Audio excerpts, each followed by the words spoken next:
En Contextos, la opinión de Gonzalo Javier Suárez Prado, experto en temas legislativos y director de Nuevos Paradigmas. Muchísimas gracias, Gonzalo, por permitirnos adelantar esta conversación contigo. Nos da muchísimo gusto tenerte aquí, saludarte y escucharte. Y además traes buenísimos temas. A ver, dime una cosa. ¿Es común que los diputados, y con tu experiencia dentro de las cámaras como asesor y tal, que los diputados, los senadores, lleven a sus parientes a ocupar cargos a costa de las cámaras y no necesariamente a costa de sus bolsillos? Marcela, buenos días a ti, a nuestros amigos en la radio en La Laguna, quienes nos siguen a través de la aplicación de Noticieros Grem, de las redes sociales, quienes nos escuchan a través de Facebook. Hola muchachos, ¿qué tal? Hoy fíjate que mi lista de cumpleaños viene bastante larga, pero bueno, se ve que es el mes donde todo el mundo dijo el próximo año sí tenemos hijos, y nacieron bastantes amigos de golpe, particularmente la doctora Beta Hernández, fuerte abrazo, mi primo Rogelio López, y mi querida colega aquí, que fue conductora del canal del Congreso, Elizabeth Quino de León, y Miriam Treviño también anda por ahí cumpliendo años, mi compañera por ahí de la prepa, Mel Cárdenas. Los otros saludos, vaya una pronta recuperación para Guadalupe Oropesa, te extrañamos mucho, aliviate pronto. Y también, muy importante, Marcela, felicitar a todos los graduados, ¿sabes? Porque pues ya sabemos que varios están terminando sus ciclos escolares, ya tenemos nuevos egresados de primarias y secundarias, pero vaya muy particularmente para nuestro estimado Pablo Treviño, que ya sabes que son esta familia de origen coahuilense que radica en Malasia y quien puso en alto el honor de México al sacarse una mención de excelencia en su escuela. Así que fuerte abrazo, Pablo, felicidades para ti y para tus padres, que nos escuchan cada semana desde allá, nuestros embajadores de Contextos en Malasia, ¿no? Y bueno, vámonos a los temas que anunciaste, Marcela. Antes queríamos comentar, pues ya ven que ya se nos acabó la participación de la selección nacional en el Mundial, pero pues sigue siendo un tema que mueve al mundo, particularmente en el mundo legislativo. Cabe destacar que en el Congreso de Noruega, en un debate muy candente, que están aquí pues peleándose con la frialdad noruega, pero a la vez con la pasión que despierta la política, entonces el primer ministro, que es miembro del Parlamento, detiene la discusión y le pide a todos que hagan un remo noruego con su famoso Rohala Norwegian, ¿no? Y se pusieron a remar en pleno Congreso. Y con eso logró amainar los ánimos y que todos recordaran que el bienestar del país está por arriba de sus preferencias políticas, y fue muy simpático. Lo pondremos en un rato más el video en nuestra red de @GJSwap, de ver a los noruegos remando todos juntos, ¿no? En cambio, por acá tuvimos a algunos diputados, senadores, y sobre todo muchos regidores, funcionarios de cargos locales, organizando verbenas para ver el fútbol, para hacer el famoso intercambio de estampas de ese álbum que globalmente desde 1970 cada mundial se publica con los participantes, y pues como colgándose del evento. Nada más para darnos una idea, Marcela, estuvimos aquí en uno de los Fan Fest cerca del Paseo de la Reforma, el Día de la Eliminación de México. Éramos uno entre 1.5 millones de mexicanos que nos juntamos a padecer juntos esos últimos minutos mundialistas de esta selección, y bueno, pues a ver qué sigue, ¿no? Ahora, respecto al tema que anunciabas, en efecto, es normal, digamos, que familias que están en política se metan y participen entre ellos, se vayan dando interés a los cargos. Hay por ahí un bonito aforismo que dice que en el Senado están los que ya fueron y los que quieren ser gobernadores, ¿no? Es decir, muchas gentes que tuvieron presencia en sus estados y no quieren acabar su carrera política, acaban estando en el Senado, o viceversa, aspirantes que quieren llegar a algún cargo de gobernatura, ¿no?, al Ejecutivo a nivel estatal, pues salen desde el Senado, ¿no? Y algunos, tienen fuerte declaración de que sí quieren, por ejemplo, el senador por Guerrero, Félix Salgado Macedonio, que quiere ser gobernador del estado que hoy preside su propia hija, ¿no? La senadora Kenia del Verde, que es por San Luis Potosí y cuyo marido es hoy día el gobernador y que quieren que sea ella quien le suceda. Andan por ahí los Monreal, ¿no?, que también quieren mantener su dinastía en Zacatecas.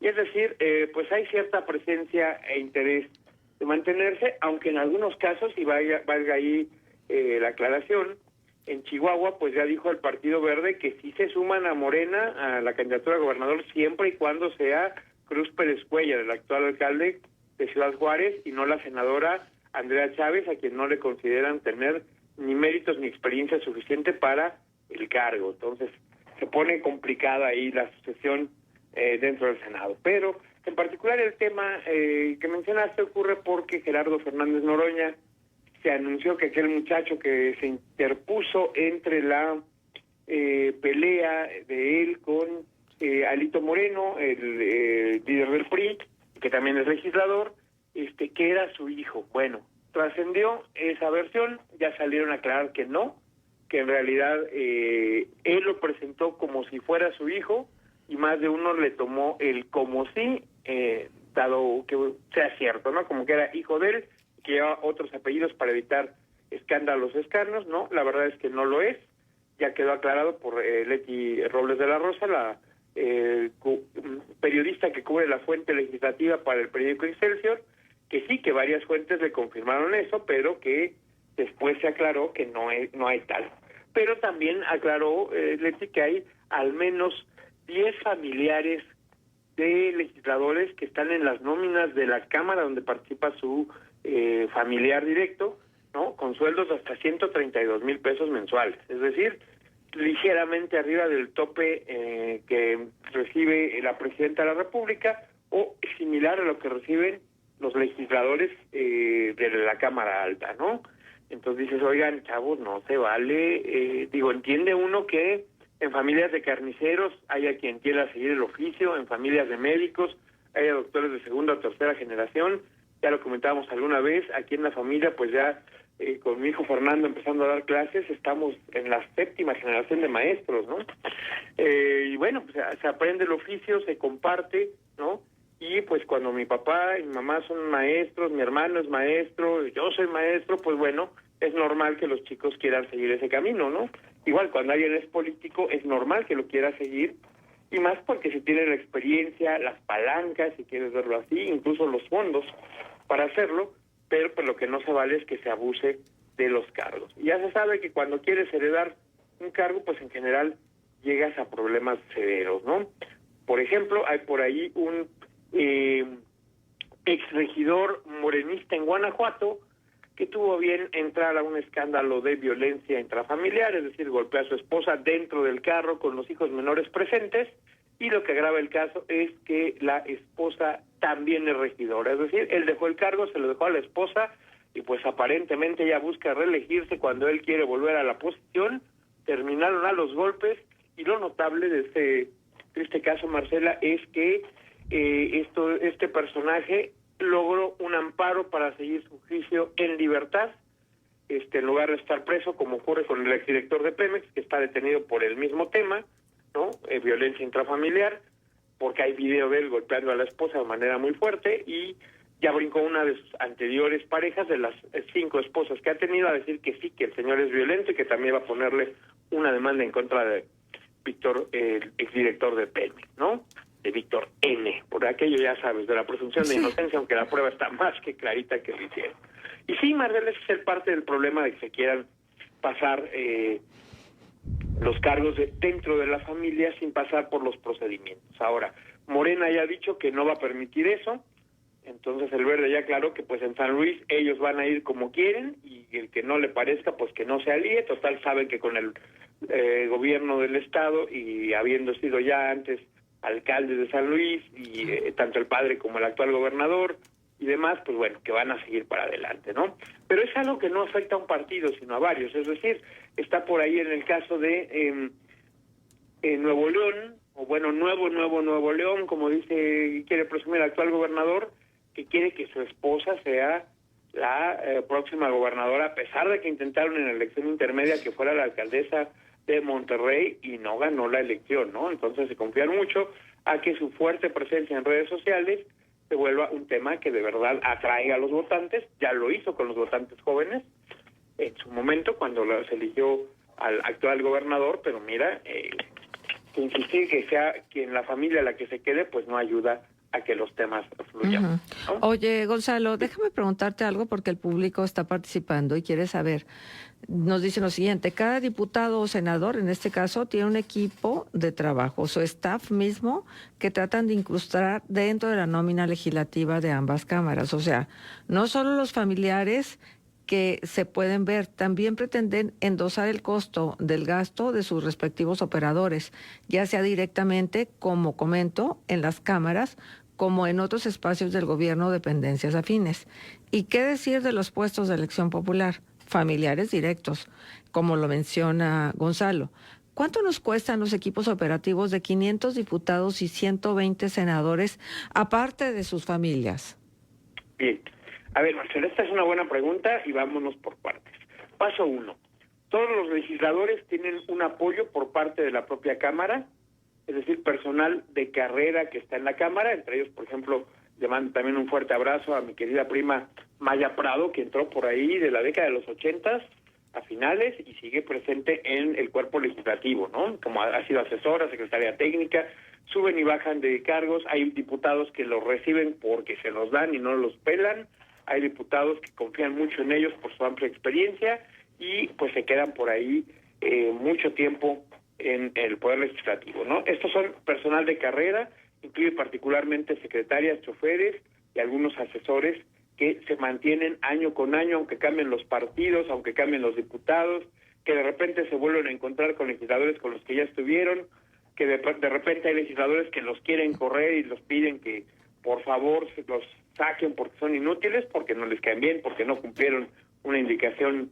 servilmente, digamos, y pues normalmente lo que se hace es se les reasigna esta, digamos, alberca laboral y pueden cambiar de posición, de cargo, de grupo parlamentario, de diputado, cada periodo o pues cada que alguien decide que no los quiere tener cerca, ¿no? Entre ellos pues tuvimos gente que colaboró con nosotros muy capaz, muy dedicada, que dices vale la pena que estén por aquí, y hay otros que dices, híjole maestro, se nota que tienes buenos conocidos o palancas en el sindicato que no te corren, ¿no? Luego, depende de cada grupo parlamentario, hay unos que integran estos pools de asesores, de choferes, de asistentes, de mensajeros, de gente de prensa, para el grupo parlamentario completo, y entonces se prorratean los costos entre todos los diputados que los integran. Hay otros que les dan una bolsa y dicen ustedes contraten a quien quieran, como quieran, y vaya adelante. Entonces, por decirte, en una de las experiencias de esta bolsa común, que por decirte en un caso concreto andaba sobre los 90,000 pesos mensuales, cada legislador decide cómo los integra. Entonces había quien tenía 3 asesores, ¿no?, de 30,000 pesos menos impuestos, y con esos hacían labores tanto de trabajo político, de apoyo legislativo, de correveidile, ¿no?, de mensajeros. ¿Trabajo político qué es, Gonzalo? Y preparando resúmenes y discursos, es decir, gente muy capaz y muy versátil. Gonzalo, ¿pero qué es trabajo político? Que vayas a los distritos, que estés presente en reuniones vecinales, que busques al Lo que regidor. tendría que hacer el diputado, no el asesor, ¿verdad? No, normalmente uno como asesor prepara las reuniones porque, pues tú sabes que los jefes luego están muy complicados, ¿no? Hay veces, por decirte, que tienes 2, 3 reuniones al mismo tiempo cuando tienes, por decirte, los informes legislativos de los legisladores, pues mandas a alguien con un proyector para que pongas en una sede alterna donde está el diputado no su informe, que lo puedan seguir. Eso lo consideras trabajo político. Uh-huh. Quienes están en las casas de atención ciudadana, que son los que te reciben las peticiones de lentes, de sillas de ruedas, de podas de árboles, de petición de placas, eso fíjate que se da mucho, ¿no? Pero para eso reciben una dieta aparte, ¿no? Para apoyo social. Sí, se tiene un fondo para la atención de estas casas de gestión, Marcela, pero algunos mandan al personal que tienen en Cámara, por decirte ahorita en periodo de receso, a atender ese tipo de gestiones, ¿no? Uh-huh. O hacer trabajo territorial, particularmente cuando buscan la reelección o buscan un siguiente cargo. Hay otros que sí, literalmente dicen, mi asesor legislativo, tú te quedas en la Cámara, aunque no haya nada, trabajas ahí, te pones a leer, revisas iniciativas, lees el periódico, lees blogs, lees tus redes sociales, porque pues hay que estar ahí y no hay nada que hacer. Mira, ahorita comentaba precisamente Leti Robles de la Rosa en su último artículo que en el Senado, 84% de las comisiones no han tenido sus reuniones bimestrales que les han pedido, pues alegando que estamos de receso. Señoras, señores, receso no son vacaciones, ¿eh? Claro. Deberían sesionar, y más ahora que lo pueden hacer remotamente, al menos una vez cada 2 meses. Y uno entiende que hay comisiones como las de Hacienda, que reciben 40, 50 peticiones, puntos de acuerdo, iniciativas de ley cada mes, y hay otras que reciben eso en todo el año. Uh-huh. Hay unas que son muy polémicas, tardan tiempo en decidirse. Insisto, temas de Hacienda son de las más pesadas de llevar, porque además tienen casi 60 integrantes, ¿no? Las comisiones de presupuesto y las de Hacienda. Pero uh-huh. Otras, como las de juicio político, ¿no? Reciben pues 8 casos al año y además son polémicos, pero se resuelven rápido, que además tienes apenas 6 u 8 legisladores en ellas, o sea, para llegar a un acuerdo rapidito, que haya representación de todos y para de contar. Ajá. Oye, Gonzalo, déjame hacer una pausa comercial. Tengo muchas preguntas para ti. El público despertó temprano y la verdad es que acá tenemos algunos cuestionamientos. Yo tengo también preguntas muy, muy precisas que quiero hacerte. Vámonos a la pausa, les regresamos. Y acá nos están preguntando lo siguiente, bien clarito. A ver, ¿cuánto ganan realmente los diputados? ¿Por qué todos los políticos quieren ser diputados? ¿Es la caja de Pandora? Pues no, porque las sorpresas más bien es como una caja fuerte. Sí, exacto. Manuel Cerrato ya se suma a la conversación. Manuel, otra vez buenos días. Otra vez buenos días, Gonzalo, buenos días. Y bueno, entonces podemos tener una idea, o sea, ¿por qué es tan como anhelado un puesto de esta naturaleza? O sea, ¿los pone donde hay? ¿Les dan en función de los lobbies? Eso nunca vamos a saber realmente cuánto reciben, independientemente de su dieta. A ver, Marcela, bueno, son buenas preguntas. Como dices, qué bueno que despertó el auditorio, que están interesados, aunque esté el legislativo de receso, pues hay oportunidad de hablar de estos temas, ¿no? Te decía hace rato, un grupo parlamentario que daba una bolsa de 90,000 pesos, había un diputado que tenía 3 asesores de 30,000 extraordinariamente buenos y muy capaces, había uno que traía 9 asesores de 10,000 pesos al mes cada uno, ¿no? Porque cada quien podía repartir su dieta, y ahí veías al diputado con su nubecita, pues gente la mayor parte inútil para el tema, pero pues que le daban la sensación de que era poderoso. Sobre esta pregunta, yo creo que la mejor frase que resume el por qué ser legislador, se la oí alguna vez a uno de mis jefes y me pareció nítida, clara. Dices, ay caramba, dice, mira, ser legislador es el trabajo perfecto para el hombre, ¿no? Tienes 6 meses al año de trabajo relativamente intenso, 6 meses de trabajo bastante ligero. Es decir, cuando hay periodos de, pues hasta las 3 de la mañana, 2 días al año, ¿no? Y el resto del tiempo, pues tienes 6 meses relativamente libres donde manejas tu agenda, ¿no? Luego, dice, tienes suficiente poder para hacer que las cosas pasen. Pues sí, haces las leyes, haces las reglas, te escuchan, sobre todo para... en el momento de reparto de presupuesto, pues todo el mundo quiere quedar bien contigo, entonces autoridades del Ejecutivo, sean presidentes municipales, regidores, secretarios de Estado, reciben una llamada de cierto legislador y rápidamente escuchan, atienden y hacen caso, ¿no? Pero no eres responsable si las cosas salen mal, decía este legislador, ¿no? Si salen bien fue tu idea y qué maravilloso legislaste, si salen mal, estos torpes del Ejecutivo que no supieron aplicar mi idea, ellos son los responsables de que las cosas no salgan, ¿no? Y al final te vas bien pagado, ¿no? Esto decía uno de los legisladores que más trabajo me tocó llevar con él, que más iniciativas presentaba, que más participaba en foros, en debates, ¿no? Pues sí, era una persona que era muy escuchada, que le hacían mucho caso, y que después de que dejó de ser legislador siguió trabajando en los temas que lo hicieron famoso como diputado, ¿no? Es decir, hay gente que sigue así. Hay otros que, igual, citando sin decir nombres para que no se ofendan, pues decían, no hombre, yo acepté ser legislador porque me la ofrecieron pensando que íbamos a perder. Y no sabían que podía ganar, entonces ya gané, ¿no? O sea, pues usted de Tlaxcala lleva la Comisión de Pesca y hasta donde sé no hay peces en Tlaxcala, no hay mares, no hay lagos. No, dice, pues estoy ahí porque como bebo mucho creen que sé del agua.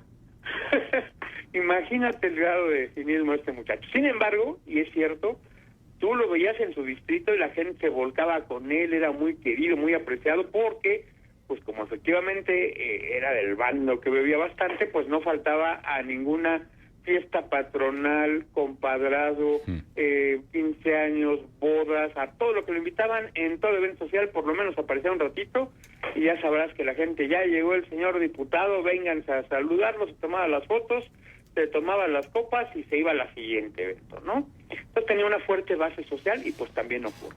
Ahora, decías, el sueldo no vale la pena como para que digas, ay, hay que pelearse. Pues por cuánto, esto. a ver, pues ¿cómo que no vale la pena? ¿Cuánto gana? No, a lo que voy, Marcela, estás hablando de menos de 90,000 pesos, ¿no? Ah, bueno, no vale la pena. No. No, por supuesto que ¿Cuántos para quienes mexicanos ganan 10, 90,000 suena mucho. pesos? Pero el verdadero punto fuerte, Marcela, está, como bien lo señalabas, en esta posibilidad de influencia, ¿no? De generar temas, de que haya por aquí y allá, te comento alguna, ¿no? Nos decían que por cierta iniciativa, muy polémica, la verdad es que sí, le agarró calor al legislador que la presentó, pero pues quiso hacerla, le ofrecieron 1 millón de pesos por presentar la iniciativa y otro tanto si se aprobaba. Ah, caray. Entonces, por eso digo que 90,000 son como un pelo a un gato, ¿no? Cuando puedes tener varios miles en juego. Ahora, en otros no necesariamente son apoyos monetarios para el beneficiario, sino que hay apoyos a las campañas, que haya cargos que se ofrezcan a familiares cercanos, ¿no? En empresas privadas de, ok, usted asegúrese que salga esta iniciativa y mire, su perfectamente inútil hijo se va a volver gerente de asuntos sin importancia acá con un sueldazo de tanto, ¿no? Y por lo mismo, pues hay quien lo dice. Ahora, también te voy a decir que no falta el que nos dijo en alguna confidencia, dice, mira, el problema es que ser legislador dura 3 años si lo haces bien y el desprestigio te dura toda la vida. En fin, hay quien le va mal, ¿no? Quien gana enemigos, ¿no? Quien no obtiene los beneficios que resultaban. Pero, Gonzalo, eso realmente nunca lo vamos a saber a ciencia cierta. No. Tú nada más, lo único que ves, o se alcanza a ver en algunas ocasiones, que no en todas, porque aquí tenemos un ejemplo de un legislador que fue honrado a cabalidad y que jamás se desvió de lo que tenía que hacer, que servir a la comunidad que le dio la confianza, que fue Carlos Bracho. Pero también hemos visto otros legisladores que se les sale el dinero, o sea, no se pueden aguantar ni 5 minutos para exhibir lo boyante que está su economía. Sí, y eso, insisto, Marcela, como bien lo señalas, son temas individuales de gente que no tiene moral o que no le importa que lo vean que es corrupto, que es tramposo, como bien señalas. Hay casos ejemplares de verdaderos legisladores que, como dices, se comprometen con el bienestar social, que dejan de ser legisladores y siguen trabajando por sus comunidades. Hay 2, 3 que quiero y admiro mucho, que dices a lo largo de los años, pues los viste padecer, porque después de estar ahí siendo honestos y sin aceptar nada por de mañas o de trampas, pues siguen trabajando para ganarse su sueldo y con condiciones a ratos muy precarias, ¿no? Y como dices, hay otros que dicen, güey, no aguantaron ni 3 meses de discreción y austeridad. Se nota que algo vendieron, algo ofrecieron y le dieron las perlas de la Virgen, o aprovecharon la circunstancia y le sacaron el lucro de manera bestial, ¿no? Sí, te comento sí, por sí. decirte, Bueno. en alguna ocasión que trabajamos con un legislador a nivel local, estaban muy molestos en el área de prensa del grupo parlamentario, porque cada que participaba mi jefe, le preparábamos el boletín de prensa y era nota hasta de 8 columnas en los medios locales. Uh-huh. Reportaban lo nacional, ¿no? Uh-huh. Y nos Oye. decía, maestro, por favor, hágalo menos bien porque nos hace ver mal al área de prensa del grupo parlamentario. Pues que trabajen bien, los asesoramos, los apoyamos y al final decidieron correr.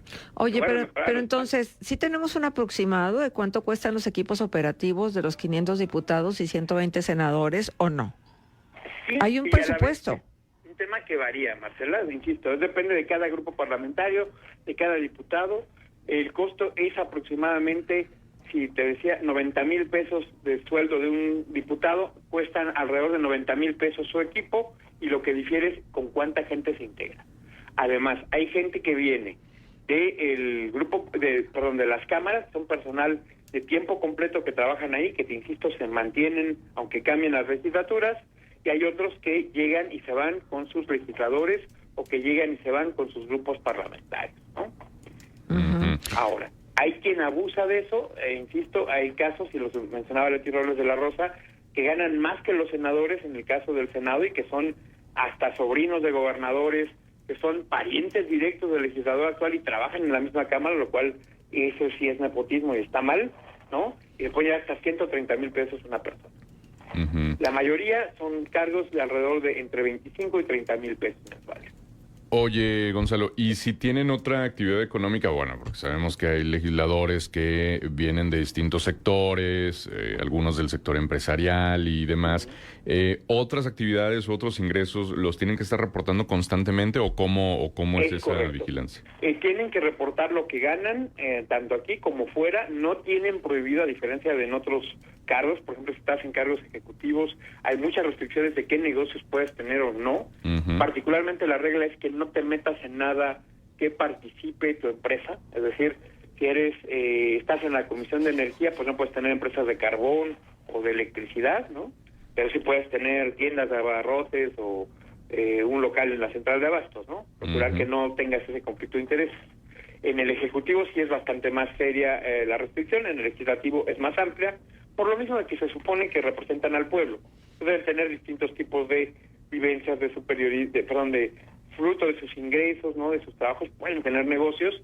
El problema, y lo sabemos por aquí, recientemente hubo un candidato a gobernador que era conocido por sus vínculos con el tema del carbón, pero a la vez era líder de los mineros, ¿no?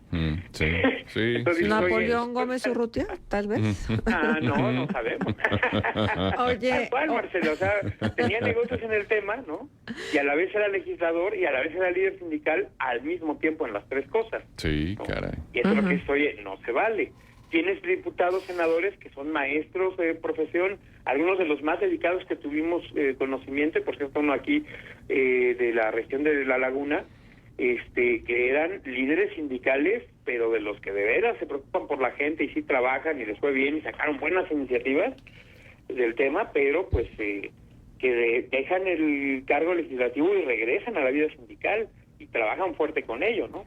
Y tienes los que llegan al revés, del trabajo social, de una ONG, pasan por la legislación y se ganan cargos más arriba o en el Ejecutivo o otra candidatura en un congreso más importante, es decir, sean diputados locales, sean de diputados federales o suben a senadores, ¿no?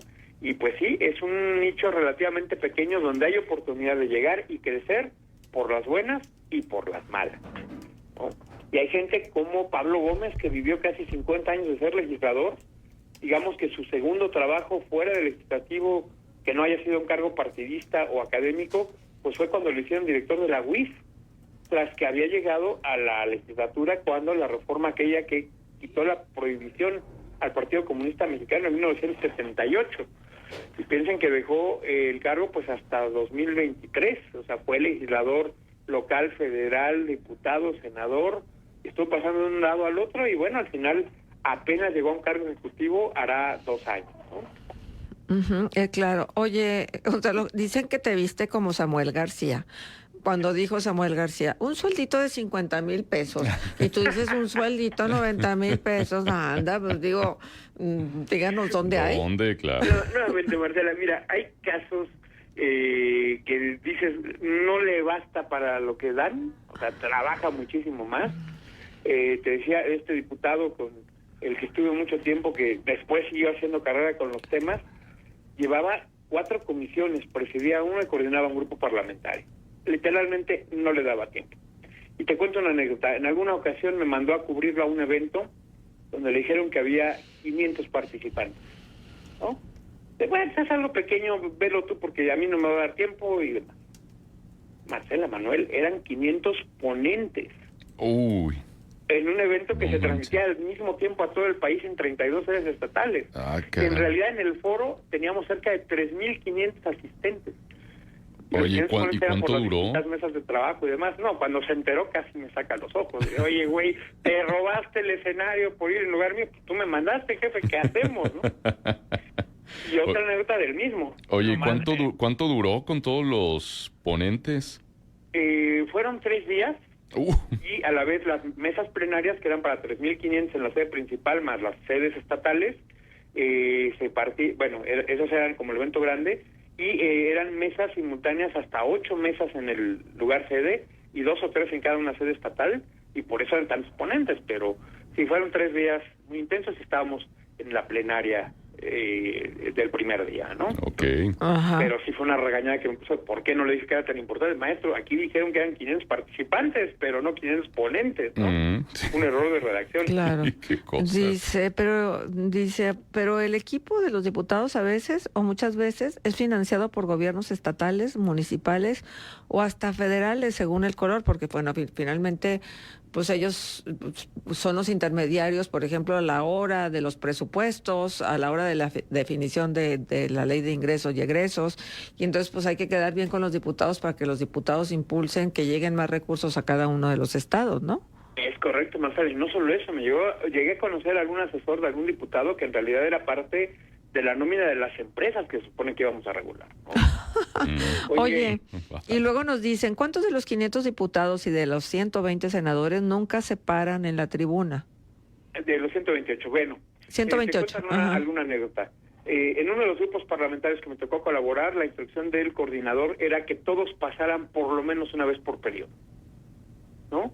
Y había 2 o 3 que literalmente tuvimos que arrastrar a la tribuna porque no querían, participaron en una efeméride de esas de 1 minuto porque no querían, y en cambio otros que no podíamos bajarlos de la tribuna, ¿no? Que cada semana tenían 2, 3 iniciativas propias, dictámenes de sus comisiones, que tomaban la vacante cuando alguien decía, no, pues no voy a subir, ¿no? Y que era una delicia trabajar con ellos. Te digo que hay diputados, legisladores, senadores, senadoras muy dedicados, muy trabajadores, los hay. Uh-huh. Que hay unos que verdaderamente lo toman como una beca, también. Quienes lo usan para hacer negocio, no se diga, ¿no? Oye, y con tu experiencia, ¿cuál es la curva de aprendizaje? Más o menos, ¿hasta cuándo el diputado o el senador que llega a la curul empieza a entender la dinámica de los congresos?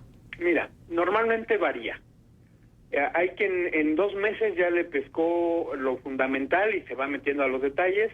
Hay, para la mayoría te diría que el primer año es de aprendizaje, el segundo año es de legislación, es donde de verdad hacen cosas importantes, se dedican y trabajan, y el tercer año es de ir buscando qué sigue, sea otro cargo o sea algún negocio para mantenerse después de que salen de ahí, ¿no? Sí. Entonces, sí te diría que típicamente es un año para aprenderle, y quien ya estuvo, pues aprende rápidamente los cambios entre el cuerpo en el que había servido y en el que está ahora, ¿no? Si fue un diputado local, pasas al federal, que te insisto, en un congreso el más grande del país a nivel local, que es el de Ciudad de México, hay 64 diputados, a nivel federal son 500. Entonces me decía uno, maestro, yo tengo que pasar lista con lo que antes era un pleno, ¿no? Pues sí, hay que aprenderle, maestro, ¿no? No pasa nada. Y hay quien te dice es que no hay manera de hacerlo bien porque no vienen, no participan, no se interesan, no junto quórum. Sí, también eso es cierto. Ahora, es mucho más fácil cuando eres parte de un grupo parlamentario pequeño que te den oportunidades, trabajos y demás. Te decía de este diputado que llevaba 4 comisiones, participaba en la de gobierno, ¿no? Presidía alguna y además hacía trabajo partidista y bueno, muy movido, pues no tenía tiempo y nos sentábamos jornadas de 16, 18 horas al día, ¿no? Sobre todo en periodos en diciembre, cuando había presupuestos. Uh-huh. Había otros que con un día los sacabas y dedicabas buena parte de tu tiempo a trabajo político, es decir, lo veías en las cámaras los días de sesión y a veces, y el resto del tiempo andaba en territorio. Bueno, que también se vale. En ese sentido yo creo que uno de los más eficaces, eficientes, y aquí sí me atrevo a decir el nombre porque me pareció admirable lo que hizo Miguel Acundo, diputado por Puebla, que generó una red social bien importante, es decir, gente que le iba a hacer una petición, que le planteaba una dinámica que quería que ayudara a resolver, él le daba una tarjeta de visita que decía, por favor, de parte de Miguel Acundo, apoyen a esta persona, ¿no? Uh-huh. Pero cuando regresaban con la gestión resuelta, a esas personas les daba 5 tarjetas de visita para que le dieran a sus vecinos, a amigos, a quien requirieran, que pidieran algo a favor del diputado y luego llegaran a verlo. No sabes cómo creció esa red de gente que de verdad lo quería, lo apoyaba. Cuando él decía, oiga, necesito, llegaban no 5, 50, sin que le costara un peso. Nada más por este esquema de generar una red de apoyo social paso a paso, ¿no? Dices, ay, muy bien. A otros que conocí por en congresos locales que generaban esa red de apoyo, pero con presencia del diputado. Oye, se nos está acabando el tiempo, lo tenemos bien justo en 30 segundos. ¿El invitado me puede explicar por qué son importantes los plurinominales? Sí, porque hay voces que se requieren, que son muy técnicas, que no podrían ganar una elección ni de jefe de manzana, pero que necesitas tenerlas porque garantizas que quien tenga un cargo partidista pueda ser legislador y porque garantizas pluralidad de voces. Muy bien. Y listo. Hoy tuvimos doble tiempo y se nos acabó de todas maneras, Marcela. De todas maneras, Gonzalo. Pero es que ¿sabes qué? Se puso sabroso. ¿Cómo no? Porque además... Muchas gracias, Marcela Manuel. Nos hablamos es el bien siguiente jueves. importante. Felicidades a los compañeros y pues a ver la final del Mundial. Claro que Eso, sí. ¿Ya tienes equipo favorito? Pues sí, pero a ver qué pasa con nuestros amigos de Noruega. Y me Pero gusta mucho ¿a quién le vas? a Noruega. Sí, A la yo zona también, Noruega. Yo también. Y Inglaterra ya invitó a México a jugar en Wembley. Dime que a Marruecos. En la quiniela me salió que Marruecos. ¿Tú crees? Oye, se Manuel, va contra Marcela está Sí, indignada cabrón. porque les salió Marruecos, pero muchos queremos que pudieran hacer la hazaña. Digo, es complicado, pero pues es buen Vas contra equipo, Francia, lo cual es difícil, carismático. pero traen muy buen equipo, ¿no? Bueno, pues Pero muchas bueno, gracias, Noruega se vaya. Gonzalo. Abrazo, Abrazo. Gonzalo. Vamos a la pausa y ya estamos de vuelta.